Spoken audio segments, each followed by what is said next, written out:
ಬಹಳಷ್ಟು ದಿನಗಳಾಗಿತ್ತು ಒಂಥರ ಸದಭಿರುಚಿಯ ಚಿತ್ರ ನೋಡಿ. ಈಗ ನನಗೆ ಈ ಸಿನಿಮಾ ನೋಡ್ಬೇಕಾದ್ರೆ ಎಷ್ಟು ಇದ್ರ ಮೇಲೆ ಕೆಲಸ ಮಾಡ್ಬೋದು ಅಂತ ಒಂದು ಹೊಸ ಇದನ್ನ ಹಾಕ್ಬಿಟ್ಟು ಒಂದು 10-15 PhD ಗಳು ಮಾಡ್ಬೋದು ಯೂನಿವರ್ಸಿಟಿಗಳಲ್ಲಿ.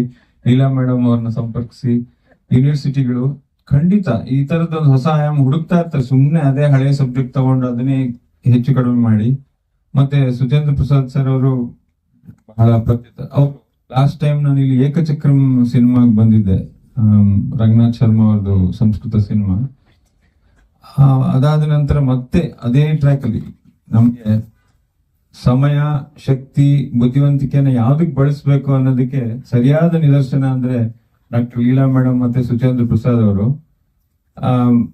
ಅವ್ರು ಬಹಳಷ್ಟು ಬೇರೆ ಬೇರೆ ಎಲ್ಲ ಇದನ್ನ ಬಿಟ್ಟು ಇಂತಹ ಒಂದು ಕಾರ್ಯಕ್ಕೆ ದೇಶ ಕಟ್ಟೋ ಕೆಲಸ ಅಂದ್ರೆ ಇದೆ. ನಿಜವಾಗ್ಲೂ ಹೇಳ್ಬೇಕು ಅಂದ್ರೆ ಎಲ್ಲರಿಗೂ, ಚಿತ್ರತಂಡಕ್ಕೆ, ಎಲ್ಲಾ ಮಕ್ಕಳು ತುಂಬಾ ಸುಂದರವಾಗಿ ಅಭಿನಯಿಸಿದ್ದಾರೆ. ಅಭಿನಯ ಅಂತ ಹೇಳಕ್ಕಾಗಲ್ಲ, ನಾವೆಲ್ಲ ಅದ್ರ ಜೊತೆಗಿದ್ವಿ ಅಂತ ಒಂದು ಪ್ರಯಾಣ ಅನ್ಸ್ತು. ಧನ್ಯವಾದಗಳು, ಎಲ್ಲರಿಗೂ ಧನ್ಯವಾದಗಳು.